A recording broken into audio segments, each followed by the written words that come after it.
দর্শক স্বাগত জানাচ্ছি দীপ্ত টেলিভিশনের বিশেষ talk show N Mohammad presents the hot সিটে। প্রতি বৃহস্পতিবার রাত 11:35 এই আয়োজন নিয়ে আমরা হাজির হই আপনাদের সামনে। আজকের পর্বে কে থাকছেন অতিথি, চলুন দেখে নেই। শৃঙ্খলা, কৌশল আর বিশ্লেষণ, এই তিনটি শব্দেই গড়ে উঠেছে তার চিন্তার কাঠামো। একজন সাবেক সেনা কর্মকর্তা যিনি বিশ্বাস করেন যুদ্ধ শুধু অস্ত্র দিয়ে নয়, চিন্তা দিয়েও জেতা যায়। 2000 সালে সেনাবাহিনীতে কমিশন লাভ করেন তিনি। সামরিক জ্ঞান ও রণকৌশল বিষয়ে তার গভীরতা প্রকাশ পায় আধুনিক দৃষ্টিকোণে সঞ্জুর দ্য আর্ট অফ ওয়ার গ্রন্থে, যে কাজের স্বীকৃতি হিসেবে তিনি অর্জন করেন সেনা পারদর্শিতা পদক। সময়ের সঙ্গে সঙ্গে তিনি পরিচিত হন একজন লেখক এবং রাজনৈতিক ও নিরাপত্তা বিশ্লেষক হিসেবে। টেলিভিশন টকশো, ইউটিউব পডকাস্ট ও জন আলোচনায় তিনি রাষ্ট্র, ক্ষমতা ও শাসন ব্যবস্থাকে দেখেন কৌশলগত বাস্তবতা আর ইতিহাসের আলোকে। 2024 সালের ছাত্র জনতার গণ অভ্যুত্থানে তিনি কেবল একজন পর্যবেক্ষকই ছিলেন না, তিনি দাঁড়িয়েছিলেন শিক্ষার্থীদের পাশে। ফ্যাসিবাদের বিরুদ্ধে দিয়েছেন নৈতিক সমর্থন এবং আন্দোলনের কৌশলগত দিক নির্দেশনা। দীর্ঘদিনের একদলীয় শাসন, প্রাতিষ্ঠানিক দুর্নীতি এবং ক্ষমতার কেন্দ্রীকরণের বিরুদ্ধে তার অবস্থান তাকে এনে দেয় সমর্থনের পাশাপাশি সমালোচনাও। বর্তমানে তিনি জনতার দলের প্রধান সমন্বয়ক ও মুখপাত্র। নতুন ধারার রাজনীতির কথা বলে তিনি তরুণ সমাজ ও অভিজ্ঞ পেশাদারদের নিয়ে স্বচ্ছতা, জবাবদিহিতা এবং রাষ্ট্রীয় কাঠামোর মৌলিক সংস্কারের পথে হাঁটার আহ্বান জানান। শৃঙ্খলা আছে, কৌশল আছে, বিশ্লেষণ আছে, কিন্তু শেষ পর্যন্ত প্রশ্ন একটাই, এই চিন্তা কি বাস্তব রাজনীতির কঠিন ময়দানে টিকে থেকে পরিবর্তনের ইতিহাস লিখতে পারবে? দ্য হট সিটের আজকের অতিথি মেজর অবসরপ্রাপ্ত ডেল এইচ খান।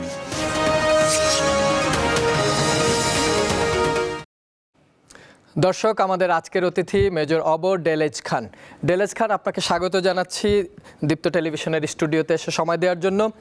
যে বিষয়টি নিয়ে আমরা বলছিলাম যে আসলে এই রাজনীতি শেষ পর্যন্ত কোথায় গিয়ে দাঁড়াবে, বা আপনি আপনার রাজনৈতিক ক্যারিয়ারের সফলতা খুঁজে পাবেন কিনা, বাংলাদেশের যে রাজনৈতিক প্রেক্ষাপট এবং এখন যে বিষয়টি সবচেয়ে আলোচনার বিষয়, আমাদের যে ইন্টারিম গভর্নমেন্ট, এই গভর্নমেন্টের সবচেয়ে বড় কথা ছিল যে আগামীতে যে নির্বাচন, ত্রয়োদশ জাতীয় সংসদ নির্বাচন, এই নির্বাচনটি এমন একটি নির্বাচন হবে বাংলাদেশের ইতিহাসে এত সুন্দর ভালো নির্বাচন হয়নি, বা ভোটারদের অংশগ্রহণের জন্য যে প্ল্যাটফর্ম তৈরি করার সেটা তারা তৈরি করবে। কিন্তু আমরা দেখলাম যে তফসিল ঘোষণার ঠিক পরপরই, জাস্ট একটা দিন পার হলো, ইনকিলাব মঞ্চের মুখপাত্র শরীফ ওসমান হাদীকে ঢাকা রাজধানীতে প্রকাশ্য রাস্তায় গুলি করা হলো। সে এখন মৃত্যুর সাথে পাঞ্জা লড়ছে। ঠিক তারই পরপর আমরা আবার প্রধান নির্বাচন কমিশনের একটি বক্তব্য শুনলাম, যেটাকে তিনি বললেন একটি বিচ্ছিন্ন ঘটনা। এর মধ্য দিয়ে কি সেই নির্বাচনটা হওয়া সম্ভব যে নির্বাচন আমরা চাই? ধন্যবাদ সাকিব ভাই, আপনাকে ধন্যবাদ দীপ্ত টিভিকে এবং ক্যামেরার পেছনে যারা আছেন, এবং এত চমৎকার একটা ইন্ট্রো আপনি করছেন, এই জন্য স্পেশাল থ্যাঙ্কস। একই সাথে আমাদের এই আলোচনার যে দর্শকরা আছেন শ্রদ্ধেয় এবং সম্মানিত, তাদেরকেও ধন্যবাদ জানিয়ে শুরু করছি আমাদের সবার প্রিয়, আমাদের সবার হৃদয়ের মণি হাদী ভাইয়ের স্মরণ করে, কারণ এই মুহূর্তে তিনি সিঙ্গাপুরে মৃত্যুর সাথে সত্যিকার অর্থেই পাঞ্জা লড়ছেন। আপনি যে প্রশ্ন করেছেন, এই প্রশ্ন এই মুহূর্তে বাংলাদেশের সবচেয়ে বিলিয়ন ডলার কোশ্চেনের একটা। প্রথম প্রশ্ন হচ্ছে যে হাদীকে কারা মারল? দ্বিতীয় প্রশ্ন হচ্ছে তাকে মারার জন্য কারা ইন্ধন যোগালো এবং এর নেপথ্যে কারা? আর আরেকটা প্রশ্ন হচ্ছে কেন হাদী? সুতরাং এই জায়গাটাতে আমাদের রাষ্ট্র এখন একটা জায়গায় এসে থমকে দাঁড়িয়েছে। ডক্টর মোহাম্মদ ইউনূস যে 3টা এজেন্ডা নিয়ে তার এই টেনিয়ারটা শুরু করেছিলেন এবং শেষ করতে চাচ্ছেন, তার ভিতরে 1 নম্বর ছিল রিফর্ম, 2 নম্বর হচ্ছে যে ট্রায়ালগুলো হবে, আর 3 নম্বর হচ্ছে একটা free and fair election. So বাকি দুটোর ব্যাপারে আমরা বিশ্লেষণে হয়তো পরে যাব, কিন্তু আমরা যদি ইলেকশনের ব্যাপারে আসি, সেটা হচ্ছে অলরেডি তফসিল ঘোষণা হয়ে গেছে এবং এই ইলেকশনের যে ট্রেন, এটা চলতে শুরু করেছে। অথচ আপনি অত্যন্ত বুদ্ধিদীপ্ততার সাথে শব্দচয়ন করেছেন যে তফসিল ঘোষণার একদিন পরই শরীফ ওসমান হাদির স্ট্যাচারের একজন সম্ভাব্য ক্যান্ডিডেট, তার যদি মাথায় পিস্তল ঠেকিয়ে পয়েন্ট ব্ল্যাঙ্ক রেঞ্জে প্রকাশ্য দিবালোকে রাজধানীতে গুলি করা হয়, এবং এই ঘটনাটাকে যদি নির্বাচন কমিশন, যার শো অ্যাকচুয়ালি, সে যদি বলে এটা একটা বিচ্ছিন্ন ঘটনা, তখন আসলে আমরা অবাক হই, আমরা আতঙ্কিত হই, আমরা একই সাথে হতাশ বোধ করি। দেখেন, শরীফ ওসমান হাদি হচ্ছে জুলাই আন্দোলনের ফেস। আমরা যারা জুলাই আন্দোলনে অংশগ্রহণ করেছি অথবা সমর্থন জানিয়েছি, আমরা সমর্থন এবং সমর্থক এই অংশটুকুতেই নিজেদেরকে ব্র্যাকেটবন্দি করব। কিন্তু শরীফ ওসমান হাদিরা তারা কিন্তু সম্মুখ সারির যোদ্ধা ছিলেন। তারা জীবন দিয়েছেন, রক্ত দিয়েছেন, আহত হয়েছেন, কেউ চোখ হারিয়েছেন। তাদের প্রতিনিধি হচ্ছে শরীফ ওসমান হাদি। একই সাথে গত 54 বছর ধরে যে পচা গলা অ্যান্টিবায়োটিকের মতো রাজনীতি আমাদেরকে গেলানো হয়েছে, সেই অ্যান্টিবায়োটিক এবং সেই অচল অ্যান্টিবায়োটিক প্রেসক্রাইব করতো যেসব ডাক্তাররা, যেসব রাজনীতিবিদরা, তাদের বিরুদ্ধে হাদির যে শব্দচয়ন এবং হাদির যে কণ্ঠস্বর, সেইটা ছিল আমাদের আশার শেষ প্রদীপ।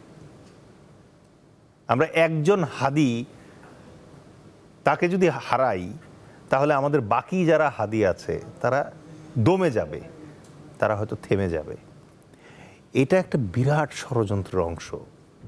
এটা আমাদেরকে বুঝতে হবে, এটা আমাদেরকে উপলব্ধি করতে হবে, এটা আমাদেরকে মানতে হবে এবং এটার এগেইনস্টে প্রতিবাদ জানাতে হবে।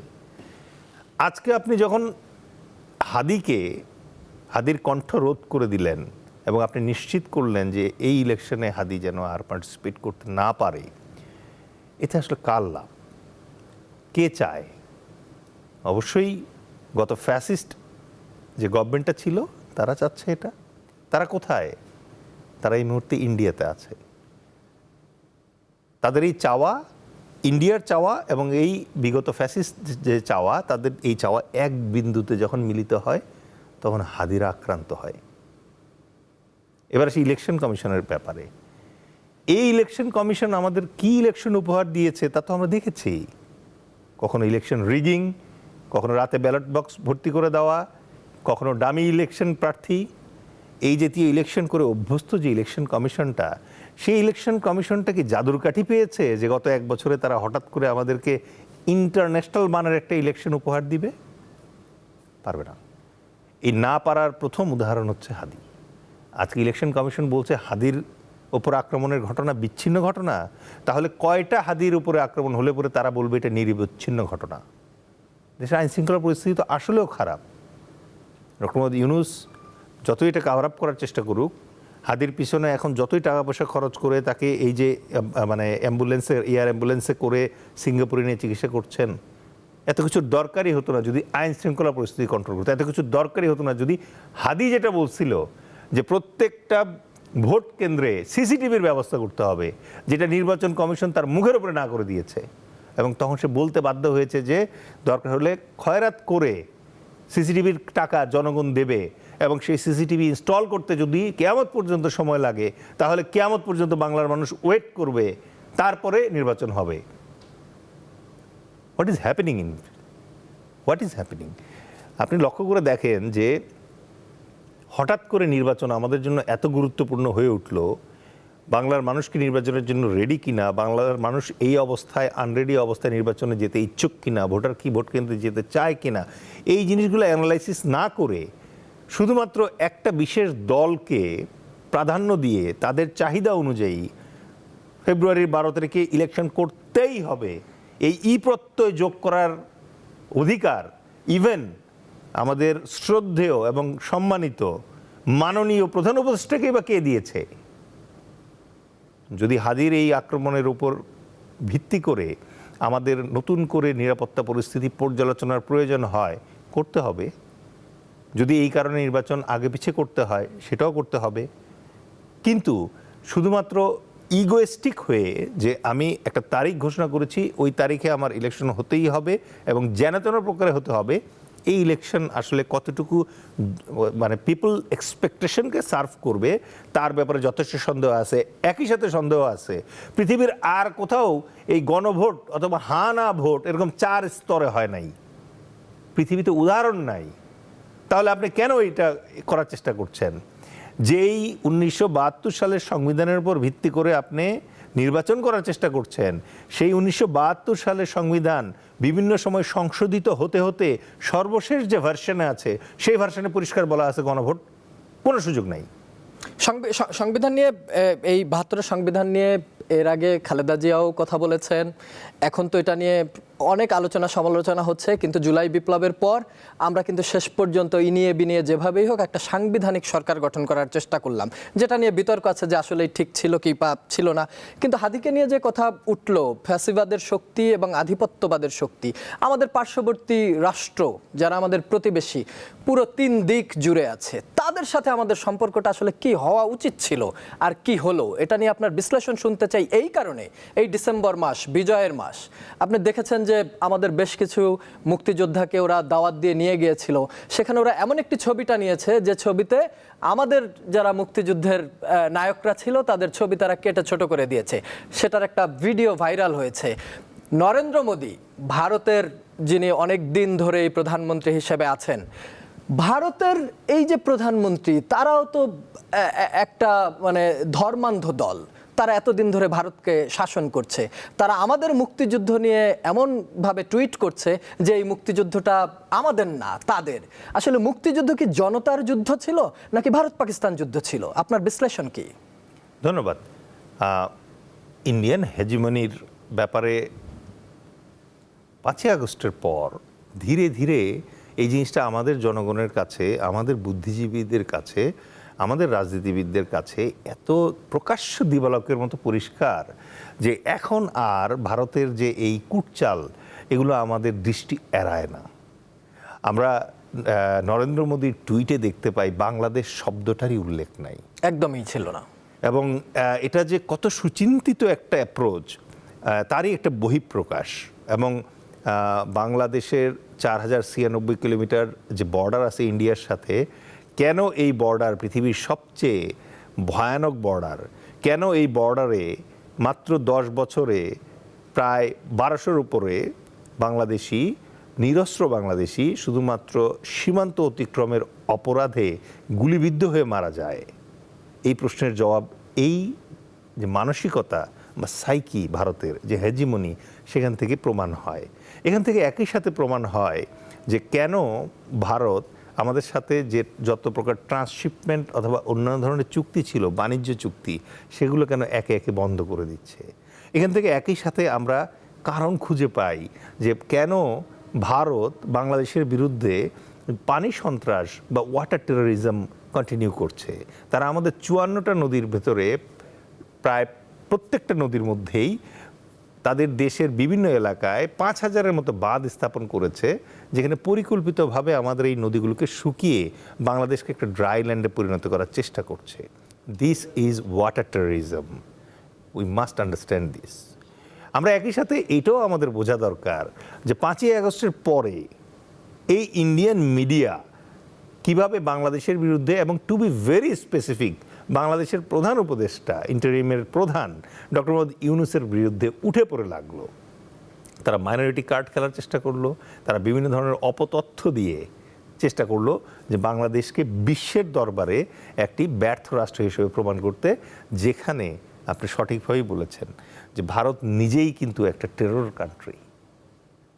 তাদের দেশে উগ্র হিন্দুবাদ যেটা আছে সেটাকে তারা লালন করছে, এবং এই লালন করার কারণে তারা যেটা করেছে, এই উগ্রপন্থাটাকে বাংলাদেশের উপরে চাপিয়ে দেওয়ার জন্য তারা খুব সুকৌশলে দীর্ঘদিন ধরে একটা পরিকল্পনা করেছে। এবং এই পরিকল্পনাকে যদি আপনি বুঝতে চান, আপনাকে 1947 থেকে শুরু করতে হবে। 1947 সালে ভারত এবং পাকিস্তান নামে 2টা রাষ্ট্র তৈরি হলো, এবং পাকিস্তানের 2টা পার্ট, একটা হচ্ছে পূর্ব পাকিস্তান, একটা হচ্ছে পশ্চিম পাকিস্তান। সুতরাং জন্মলগ্ন থেকে 1947 সালে ভারত থ্রেটের ভিতরে ছিল, হুমকির ভিতরে ছিল যে পাকিস্তানের সাথে যদি কখনো ভারতের কোনো সংঘাত হয় তাহলে একই সাথে তাকে পূর্ব দিকে এবং পশ্চিম দিকে দুইটা ফ্রন্টে ফাইট করতে হবে। এই থ্রেটটা, এই হুমকিটা চিরতরে ধ্বংস করার জন্য সেই 1947 সাল থেকে ভারত সরকার ক্রমাগত ইন্ধন জুগিয়ে যাচ্ছিল যে কিভাবে এই পশ্চিম পাকিস্তান এবং পূর্ব পাকিস্তানকে আলাদা করে ফেলা যায় এবং প্রয়োজনে বাংলাদেশ নামে যে রাষ্ট্রটি আছে এই রাষ্ট্রটিকে প্রথমে স্বাধীনতা দেওয়া হবে এবং স্বাধীনতা দেওয়ার পর চেষ্টা করা হবে যে এই দেশে যেন একটা পাপেট গভর্নমেন্ট তৈরি হয়, যে পাপেট গভর্নমেন্টকে কিছুদিন বসিয়ে রেখে তারপর সুবিধা মতো সময়ে সিকিম স্টাইলে একজন লেন্দুব দর্জি ক্রিয়েট করে বাংলাদেশকেও তাদের ম্যাপের ভিতরে ঢুকিয়ে ফেলবে। আমরা যে বিষয় দেখি ফেলানির যে তারে ঝুলে থাকা, আবরার হত্যাকাণ্ড, হাদিকে গুলি করা, একই সূত্র কি? অবশ্যই, কারণ আপনি দেখেন ভারত কোথায় শুরু করেছিল, কোথায় থমকে গিয়েছিল, আবার কোথা থেকে রিস্টার্ট করেছে এবং আবার কোথায় থমকে গেল, এটা আমাদেরকে বুঝতে হবে। 1971 সালে শেখ মুজিবুর রহমান বাংলাদেশে সরকার গঠন করলেন এবং উনি কী করলেন, সকল পলিটিক্যাল পার্টি স্টপ করে দিয়ে বাকশাল কায়েম করলেন, একটা মাত্র পলিটিক্যাল পার্টি। এটা কেন? This is a dangerous indication যে এই বাকশাল একটা সময় গিয়ে সিকিম স্টাইলে সংসদে কিন্তু বিল নিয়ে আসতে পারত যে বাংলাদেশ কি ভারতের আর একটা প্রদেশ হিসেবে জয়েন করবে কিনা। ওই দুর্ভাগ্যজনক ঘটনাটি ঘটবার আগেই উনি মারা গেলেন এবং নতুন একটি সরকার আসলো এবং সেই সরকার প্রধান হলেন জিয়াউর রহমান। জিয়াউর রহমান একজন সেক্টর কমান্ডার ছিলেন, উনি একজন জেট ফোর্সের কমান্ডার ছিলেন এবং ইস্ট বেঙ্গল রেজিমেন্টের একজন বীর সৈনিক, সাহসী পদপ্রাপ্ত সৈনিক ছিলেন। সুতরাং উনি যখন আর ইন্ডিয়াকে পাত্তা দিলেন না, এরপরে ইন্ডিয়া একটা সময় পর্যন্ত দমে গেল, কিন্তু ইন্ডিয়া কিন্তু বসে ছিল না। তারা কি করলো, শেখ মুজিবুর রহমানের মৃত্যুর পরপরই তার কন্যাকে সপরিবারে দিল্লিতে এনে জায়গা দিল এবং দীর্ঘ 6 বছর সেখানে তাকে রাখলো। কেন রাখলো?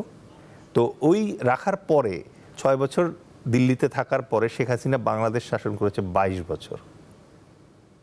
এই 22 বছর যখন সে শাসন করলো তখন আবার আস্তে আস্তে ওই প্ল্যান আলফা, যেটা যে আবার সিকিমের স্টাইলে এটাকে এই দেশের মানুষদের মাথায় আস্তে আস্তে ব্রেন ওয়াশ করতে করতে এমন একটা অবস্থা নিয়ে আসো, প্রথমে তাদের আর্মিকে বোঝাও যে আসলে ভারত এনিমি না, ভারত তো কখনো মারবে না। সুতরাং কি হবে, তখন আর্মির ধার কমে যাবে। যেই আর্মির শত্রু থাকে না সেই আর্মি আসলে কিসের এগেনস্টে প্রস্তুতি নিবে। সুতরাং এটা কমে আসবে, সাংস্কৃতিক বিভিন্ন ধরনের পান্তা ভাত আর ইলিশ মাছের লেনদেন হবে এবং আস্তে আস্তে আপনার পুরা মিডিয়া ক্যাপচার করে ফেলবে ভারত বন্দনা, ভারত বন্দনা, ভারত বন্দনা। আপনি পেঁয়াজ খেলে ভারতের পেঁয়াজ, চাল খেলে ভারতের চাল, তুলা আনলে ভারত থেকে, সুতা আনলে ভারত থেকে, চিকিৎসা করলে ভারত যেতে হবে, রাইট? আপনার পুরো মাইন্ডসেট এবং সাইকিতে আপনাকে ভারত নির্ভর করে তোলা হবে, ডিপেন্ডেন্ট করে ফেলা হবে, যাতে এক সময় আপনি ফিল করতে শুরু করেন বাংলাদেশের আর থাকার কি দরকার, দিল্লির সরকারের আন্ডারেই না চলে যাই। এই জায়গাটায় ব্রেন ওয়াশিংটা চলছিল এবং এই ব্রেন ওয়াশিংটা এমন পর্যায়ে চলে গেছিল, আমরা বাংলাদেশের সিটিং পররাষ্ট্রমন্ত্রীর মুখ থেকে শুনলাম, উনি গিয়ে বলে আসলেন দিল্লিতে, হাসিনাকে আবার রাখবেন কিন্তু দাদারা। So dangerous, shameless. সো ওই জায়গা থেকে 5ই আগস্টে এসে ধরেন এখন আবার ট্রেনটা, ওই যে ট্রেন্ড ছিল ওটাকে থমকে দিয়েছে আমাদের ইয়াং জেনারেশন, আমাদের জেনজি যারা। কিন্তু be very very careful and কশাস। কয়েকটা পয়েন্ট মাথায় রাখবেন আপনারা সবাই। সেটা হচ্ছে, এই মুহূর্তে শেখ হাসিনা কোথায়? দিল্লিতে। তার স্বরাষ্ট্রমন্ত্রী কোথায়? তার গোয়েন্দা প্রধানরা কোথায়? তার সময়কার পুলিশ প্রধানরা কোথায়? তাহলে তাদেরকে সবাই যখন দিল্লিতে ওয়েট করছে, তাদেরকে যখন ওখানে একটা ছায়া সংসদ করার সুযোগ কে করে দিয়েছে? ভারত। তাদের বিবৃতি কে বাইরে আসতে দেয়? ভারত। তার মানে ভারত এবং হাসিনা এখন একত্রে চেষ্টা করছে বাংলাদেশের বিরুদ্ধে কাজ করার জন্য। আজকে ডক্টর মোহাম্মদ ইউনূসের মতো একটা ইন্টারন্যাশনাল পার্সোনার থাকার কারণে পারছে না, বাট কালকে যখন ইলেকটেড একটা গভর্নমেন্ট আসবে, ডক্টর ইউনূসের ধারের কাছের পলিটিশিয়ান কি আছে? কার সেই ইন্টারন্যাশনাল কানেক্টিভিটি আছে? নাই। মাইন্ড ইট, এই যে পলিটিক্যাল গভর্নমেন্ট আসবে, সেই গভর্নমেন্ট একদিকে দেশটা চালানোর চেষ্টা করবে আর ঠিক পাশে থেকে দেশটাকে নষ্ট করার জন্য, দেশটাকে ডিস্টেবিলাইজ করার জন্য একটা দল ওখানে বসে আছে। আপনি যতক্ষণ পর্যন্ত ভারতের মাটিতে বসে থাকা আওয়ামী লীগের যে টেররিস্ট এবং আওয়ামী লীগের যে এক্স পলিটিশিয়ানসরা আছে, তারা যতক্ষণ পর্যন্ত ওখানে সংঘবদ্ধভাবে কাজ করবে, তারা যতক্ষণ পর্যন্ত বাংলাদেশের বিরুদ্ধে কথা বলার সুযোগ পাবে, তারা যতক্ষণ পর্যন্ত বাংলাদেশের বিরুদ্ধে কাজ করার সুযোগ পাবে, তারা যতক্ষণ পর্যন্ত সেখান থেকে ফান্ড বাংলাদেশে ঢোকাতে পারবে, এবং বাংলাদেশে তাদের থাকা যে সমর্থকরা আছে তারা কিন্তু প্রশাসন যন্ত্রে আছে, তারা পুলিশ যন্ত্রে আছে, তারা অন্যান্য সব গোয়েন্দা সংস্থা, আর্মি, নেভি, এয়ারফোর্স, পুলিশ সব জায়গায় কিন্তু তারা আছে। তাদেরকে যতক্ষণ পর্যন্ত আপনি চিহ্নিত করতে না পারবেন, তাদেরকে যতক্ষণ পর্যন্ত আপনি আইসোলেট করতে না পারবেন, তাদেরকে যতক্ষণ পর্যন্ত আপনি নিষ্ক্রিয় করতে না পারবেন, ততক্ষণ পর্যন্ত এই রাষ্ট্র চালানো অত্যন্ত কঠিন হয়ে যাবে। এবং নতুন গভর্নমেন্ট যে আছে তার জন্য খুবই দুরূহ হবে এই সরকার টিকিয়ে রাখা। আজকে হাদির উপরে যে আক্রমণ হয়েছে, এই আক্রমণ দ্বারা এটা একেবারে অকাট্যভাবে প্রমাণিত যে তারা চাইলেই বাংলাদেশের ভিতরে ঢুকে এই ধরনের নাশকতা করে আবার নিরাপদে ফিরে যেতে পারে। বাংলাদেশের সকল সন্ত্রাসীর নিরাপদ অভয়ারণ্য এই মুহূর্তে ইন্ডিয়া। এটা পৃথিবীর কাছে আমাদেরকে এক্সপোজ করতে হবে। Bangladesh is a country, any terrorist, any criminal doing any offense or saboteur activities or sabotage in Bangladesh, India is harboring them. And India is an enemy to Bangladesh. এবং গতকালকে তো আমাদের হাই কমিশনারকে ডেকে নিয়ে তারা একটা বার্তা দেওয়ার চেষ্টা করেছে, যদিও আমাদের পররাষ্ট্র উপদেষ্টা বা এখান থেকে খুব কঠিনভাবে বলা হয়েছে যে নসিহত করতে নিষেধ করা হয়েছে ভারতকে।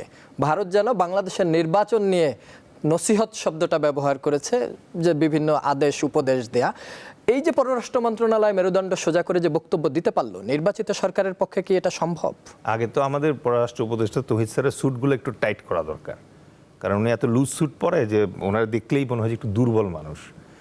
ফিজিক্যাল অ্যাগ্রেশনের একটা মানে প্রয়োজন আছে, আপনার ওই মানে একটা বিল্ড লাগে, that also effect your mindset.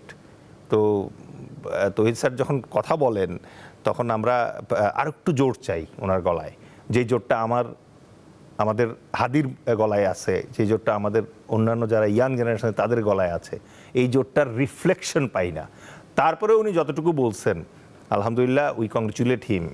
Bangladesh মানে বাংলাদেশের শেষ বাংলাদেশি যে আছে সেও মারা যাবে, কিন্তু ভারতের অধীন হবে না। It's written, it's guaranteed. জান দিয়ে দিব, কিন্তু ভারতের অধীনে আমরা হব না। সুতরাং এই রাষ্ট্রকে কোন ভারত মনে করেন যে কবজা করবে? কবজা করার কোনো সুযোগ নাই।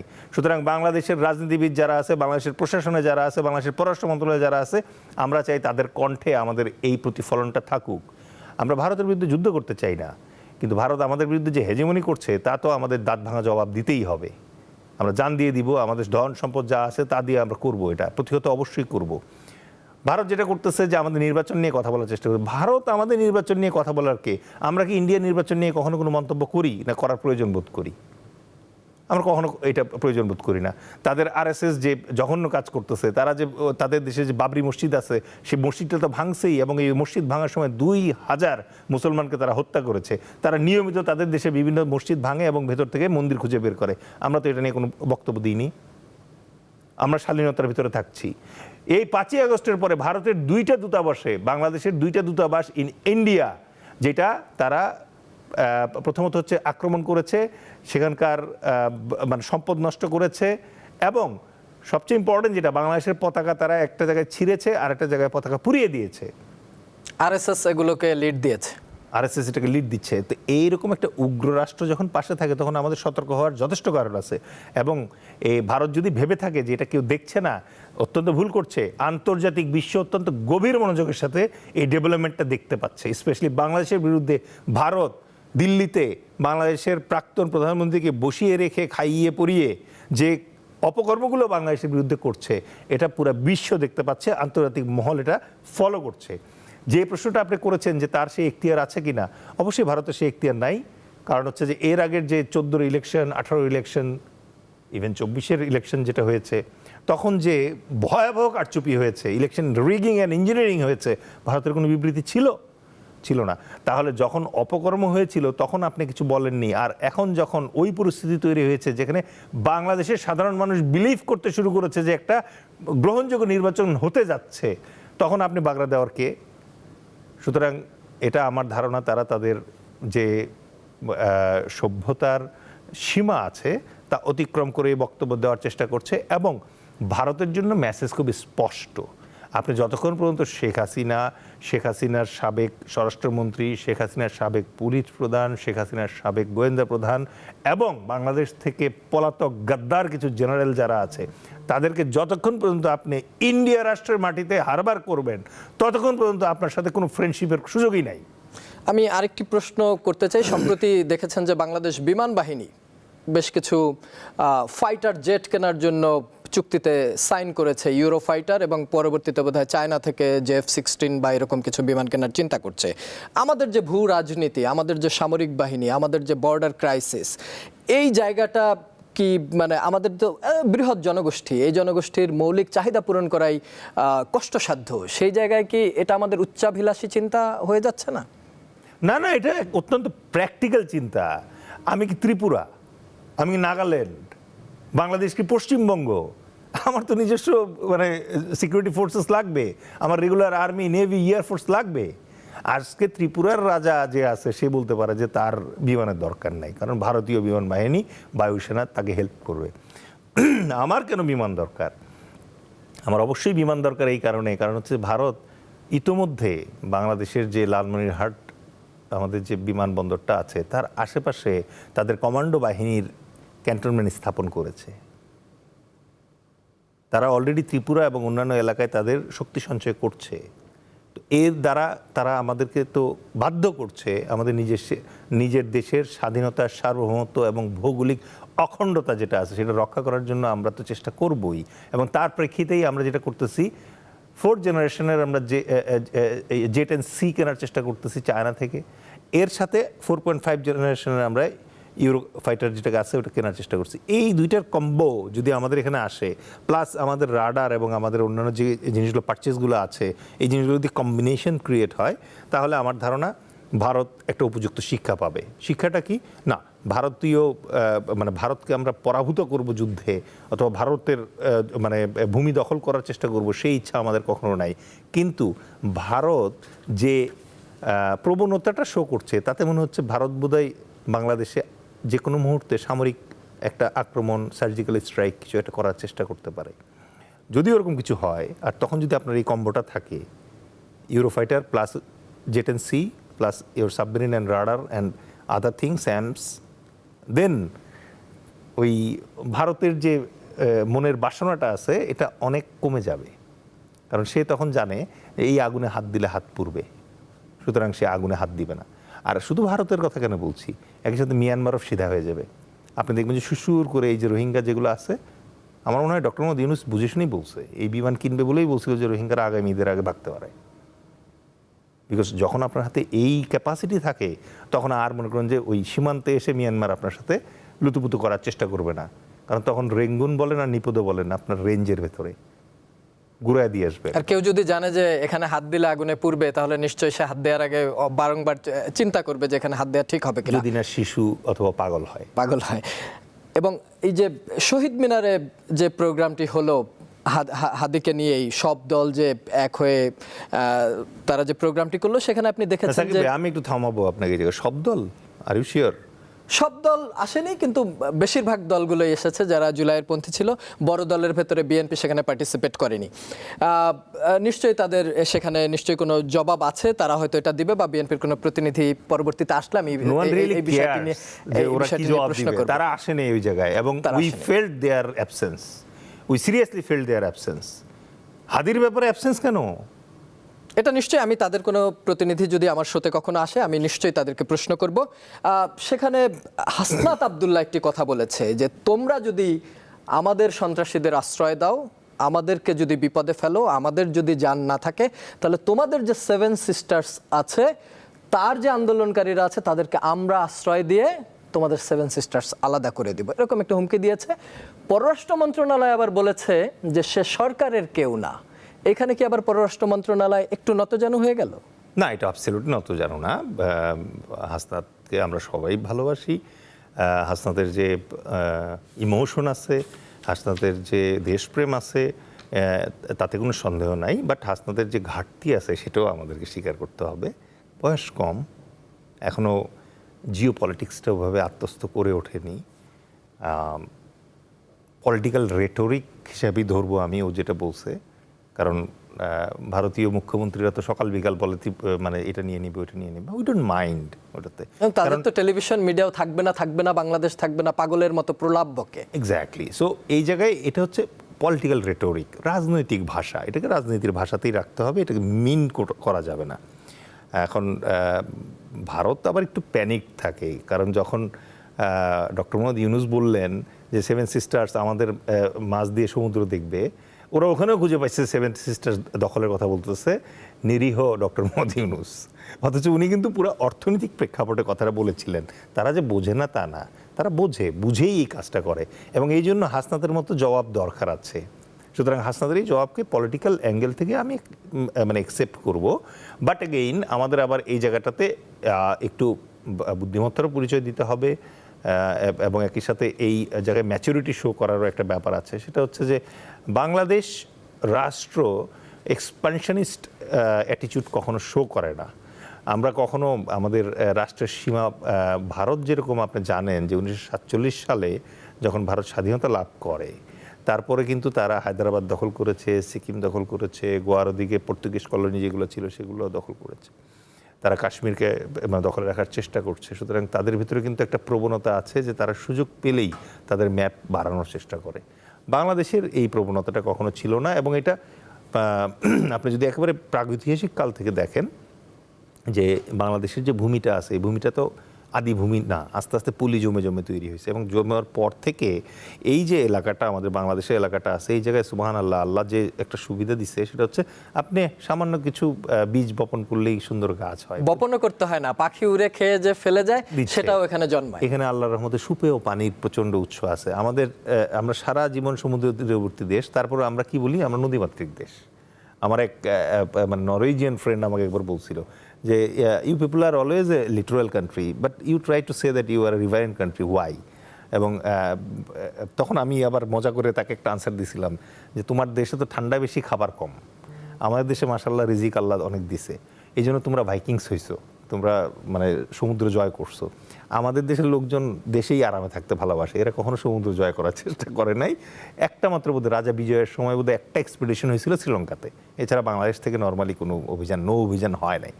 তো এখন এই যে ওভারঅল প্রেক্ষাপটটা আমাদের, যে আমরা কিন্তু সম্প্রসারণবাদী একটা রাষ্ট্র না, একই সাথে আমরা আবার আমাদের প্রতিবেশী যারা আছে তাদের সাথে সহনশীল আচরণ করতে চাই।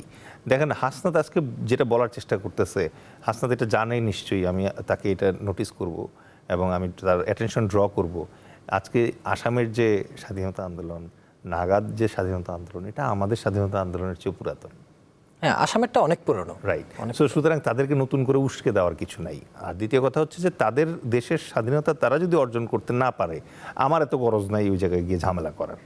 ঠিক আছে, আমরা মানে আমাদের দেশটাকে আমরা অখণ্ড রাখতে চাই, আমাদের দেশটাকে আমরা শক্তিশালী করতে চাই। আমাদের দেশে মাশাআল্লাহ সবচেয়ে বড় সম্পদ হচ্ছে মানুষ, আমাদের প্রচুর মানুষ আছে এই জায়গায়, আমরা এই মানুষদেরকে স্কিল দিয়ে জনসম্পদে পরিণত করতে চাই। ভিন্ন আলোচনায় একটু ফিরতে চাই, যেহেতু জনগণের কথা বললেন, আপনি একটি দলের প্রধান, আলহামদুলিল্লাহ, জনতার দল। আপনারা সম্প্রতি ইশতেহারও দিয়েছেন, নির্বাচনের প্রস্তুতি শুরু করেছেন। এতক্ষণ অনেকটা ওশি নিয়ে আলোচনা হলো, এবার একটু মসি নিয়ে আলোচনা করতে চাই, এবং আপনার এই পার্টির মার্কা হচ্ছে মসি। ওশির চেয়ে মসি কি আসলেই বড়? ধন্যবাদ। এতে কোনো সন্দেহ নেই, কারণ অনেকেই ব্যাপারটা বোঝে না। অনেকে ভাবে যে জেনারেল সাহেব চাইলে যুদ্ধ শুরু হয় না। যুদ্ধ শুরু হয় হচ্ছে যখন একটা রাষ্ট্র তার সংসদে সিদ্ধান্ত নেয় যে যুদ্ধ করব, তখন রাষ্ট্রের যে পুরো অর্থনৈতিক এবং তার প্রোডাকশনের যে টোটাল ক্যাপাসিটি আছে, এইটা যখন সে যুদ্ধের পিছনে দিতে রাজি হয়, তখনই কিন্তু যুদ্ধটা শুরু হয়। তার আগ পর্যন্ত এটাকে আপনি যুদ্ধ বলতে পারবেন না, এবং এটা কিন্তু ফর্মাল ডিক্লারেশন হয় যে আমরা যুদ্ধ ঘোষণা করলাম। আর বাকি যেগুলো হয় এগুলো ছোটোখাটো স্কারমিশ, ইভেন আপনার ধরেন লো ইন্টেন্সিটি কনফ্লিক্ট, পার্বত্য চট্টগ্রামে যেরকম ধরেন যেটা চলতেছে, এটা যুদ্ধ বলতে পারবেন না, এটা হচ্ছে ধরেন কাউন্টার ইনসার্জেন্সি অপারেশনস। তো এখন এই যুদ্ধ যে ঘোষণা হয়, সাইন হয় কি দিয়ে? কলম দিয়ে।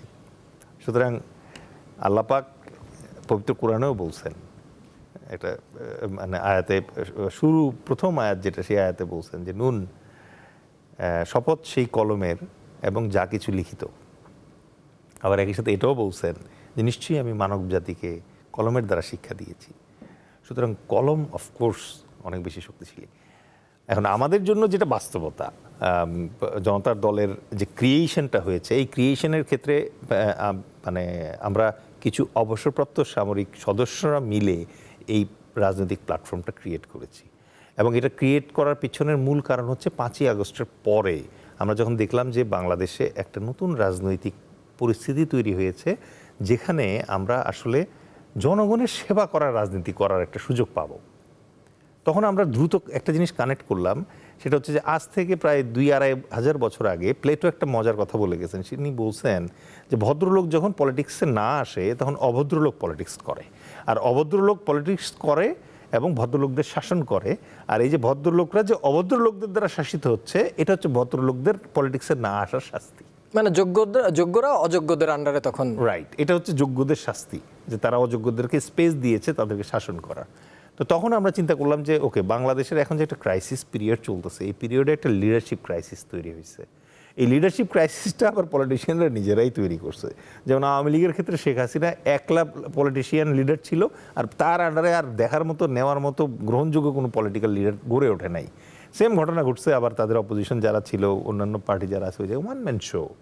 সো এই ওয়ান ম্যান শো থেকে বেরোয় আসাটা দরকার ছিল আমাদের যেটা দরকার ছিল সেটা হচ্ছে ইয়াং জেনারেশন অনেক কষ্ট করে যে একটা, আপনি যদি এটাকে সেকেন্ড ইন্ডিপেন্ডেন্স বলতে চান, বাংলাদেশ 2.0 বলতে চান, you can say, but then এটা গড়ে দিবে কে?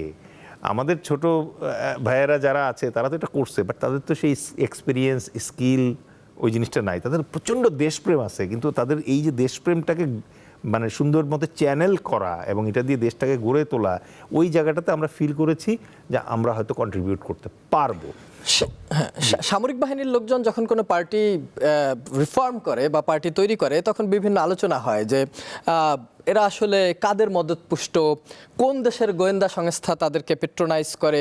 আমি এই প্রশ্নটা করতেই চাই যে জনতার দল, আপনারা যে দল করেছেন সামরিক বাহিনীর লোকজন মিলে, আপনাদের ফান্ডিং আসলে কোন দেশ করে?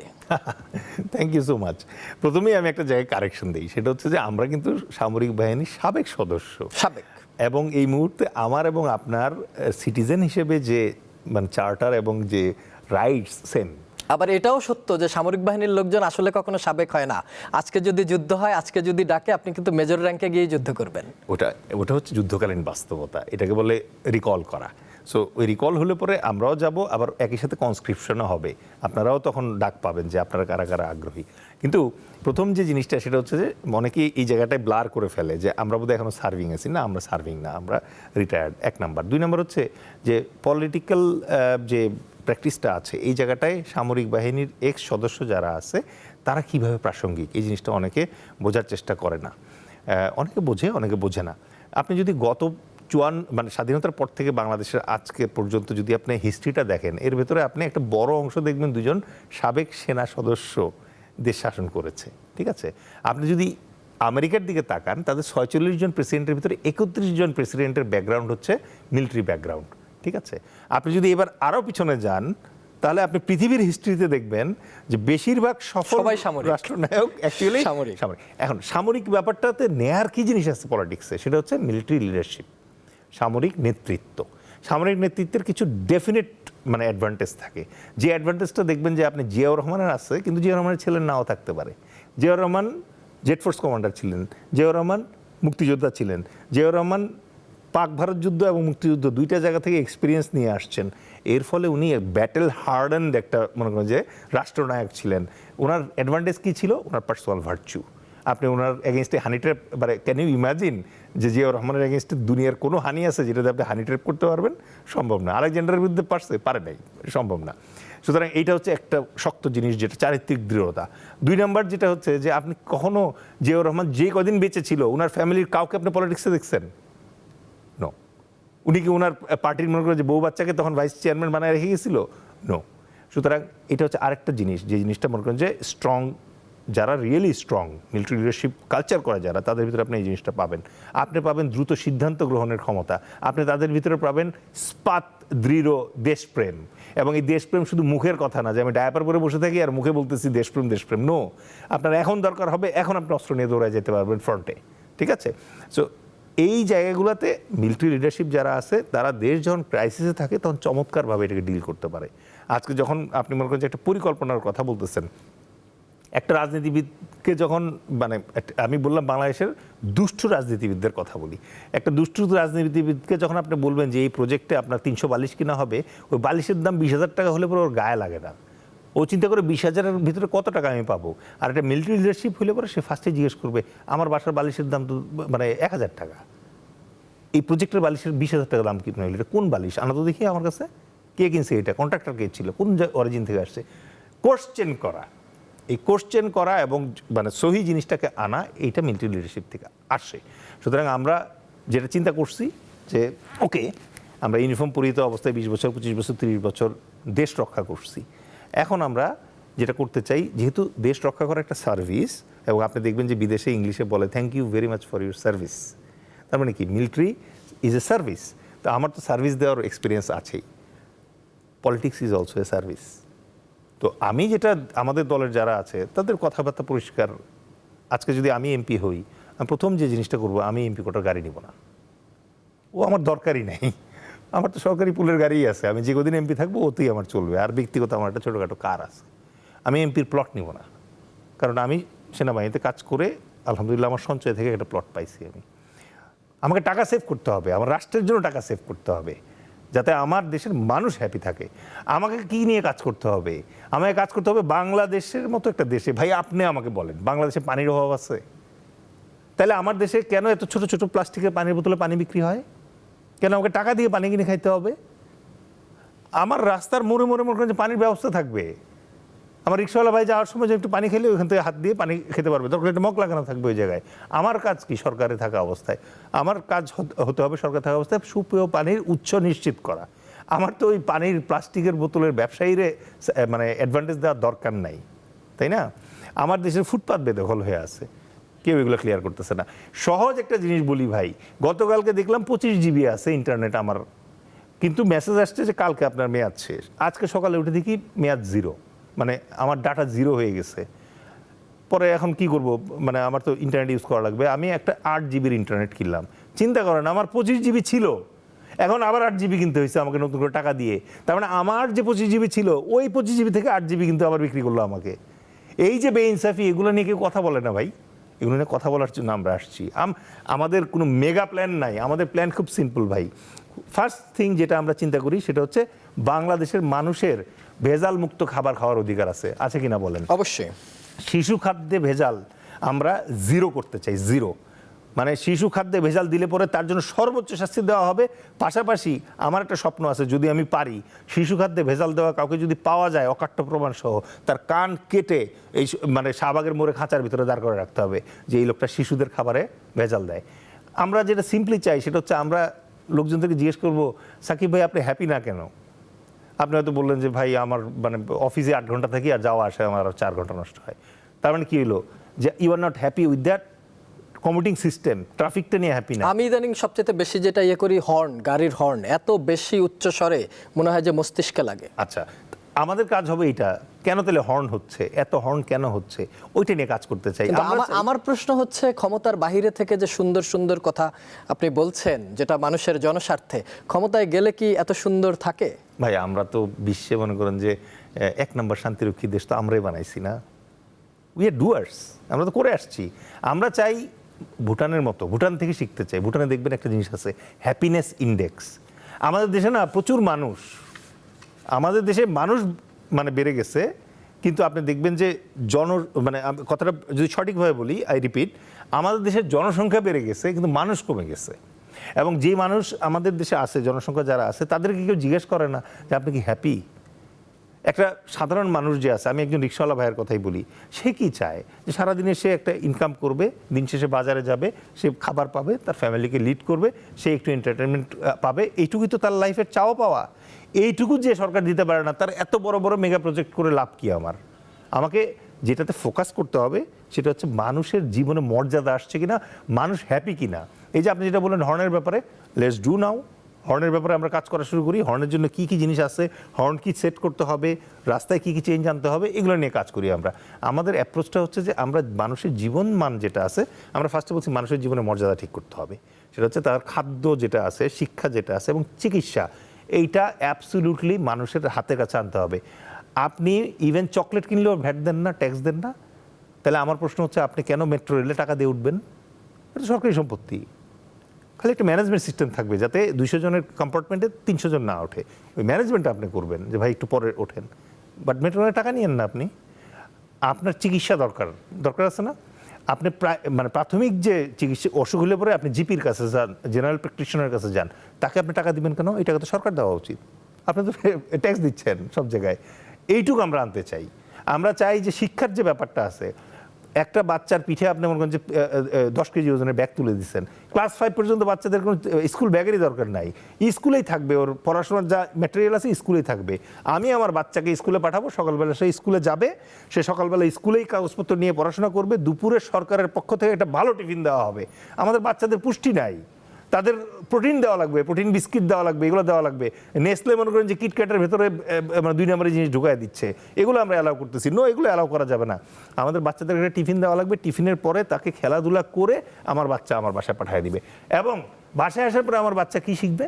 আমার বাচ্চা আমার সাথে শিখবে কীভাবে আমার বাসার কাজ করতে হয়, গার্ডেনিং করতে হয়, বাজার করতে হয় কেমনে, কীভাবে মনে করেন যে আপনি অসুস্থ হলে পরে এই কলাটা কিনে নিয়ে কীভাবে সাকিব আঙ্কেলকে দেখতে যেতে হয়, এইটা শিখবে আমার বাচ্চা। আপনাদের যে স্লোগান ইনসাফ জিন্দাবাদ, এটা কোন কোন মৌলিক জায়গা থেকে আসা বা কি চিন্তা থেকে ইনসাফ জিন্দাবাদ? ইনসাফ বলতে আমরা যেটা বুঝি যে সাকিব ভাই, আজকে আপনার যে প্রাপ্য জিনিসটা আছে সেটা যখন আপনি পান না, তখন আপনি বলেন বেইনসাফি হয়েছে। কিন্তু আরেকজন মানে বদমাইশ, যার পাওয়ার কথা না, সে যখন পায় তখন কিন্তু সে আর বলে না যে এটা তো আমার ইনসাফে পাওয়ার কথা ছিল না।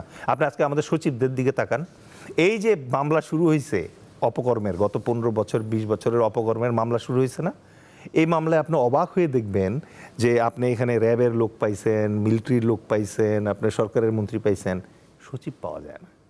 অ্যাজ ইফ সচিবরা মানে বায়বীয়, তারা জানেই না কিছু, তারা কানে কিছু শোনে নাই, তারা চোখে কিছু দেখে নাই, তারা মুখে কিছু বলে না।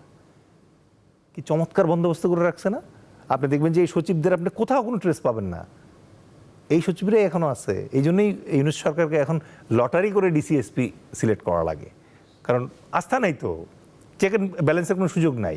সুতরাং আমরা ইনসাফ বলতে ওইটা বুঝি।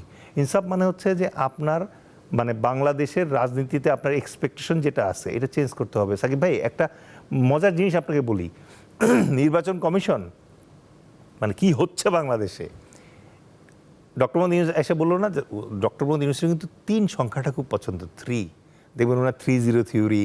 আবার এখনও টার্গেট হচ্ছে সংস্কার, বিচার এবং নির্বাচন।